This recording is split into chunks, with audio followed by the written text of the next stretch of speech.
তা শ্রীমদ্ ভগবদ গীতার অষ্টম অধ্যায়ের 5 এবং 6 নং শ্লোকে বলা হয়েছে যে মৃত্যুর সময় যদি আমরা ভগবান শ্রীকৃষ্ণকে স্মরণ করে জড়দেহ ত্যাগ করতে পারি তাহলে আমরা আমাদের নিত্য আলয়ে যেতে পারবো, অর্থাৎ ভগবান শ্রীকৃষ্ণের চিন্ময় ধামে যেতে পারবো। অন্তকালে চ মামেব শরণমুক্ত কলেবরম ইহ প্রয়াতি সমদ্ভাবম ইয়াতি নাস্তত্র সংশয়। অর্থাৎ মৃত্যুর সময় যিনি আমাকে স্মরণ করে দেহ ত্যাগ করেন তিনি তৎক্ষণাৎ আমার ভাবে প্রাপ্ত হন, এই বিষয়ে কোনো সন্দেহ নেই।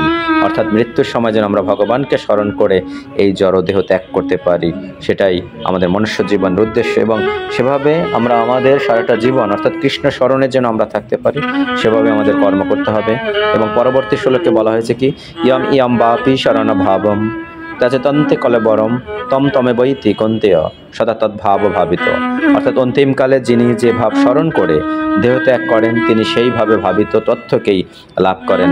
যেমন আমরা দেখতে পাই ভরত মহারাজের ক্ষেত্রে, তিনি মৃত্যুর সময় হরিণের কথা চিন্তা করে জড়দেহ ত্যাগ করেছিল, তাই তিনি পরবর্তী জীবনে হরিণ হয়ে জন্মগ্রহণ করেছিল।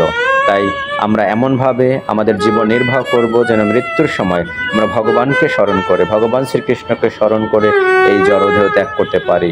তাহলে আমরা আমাদের যে নিত্য আলয় নিত্য ঠিকানা ভগবানের সেই চিন্ময় ধামে আমরা যেতে পারবো। এটি হচ্ছে মনুষ্য জীবনের উদ্দেশ্য।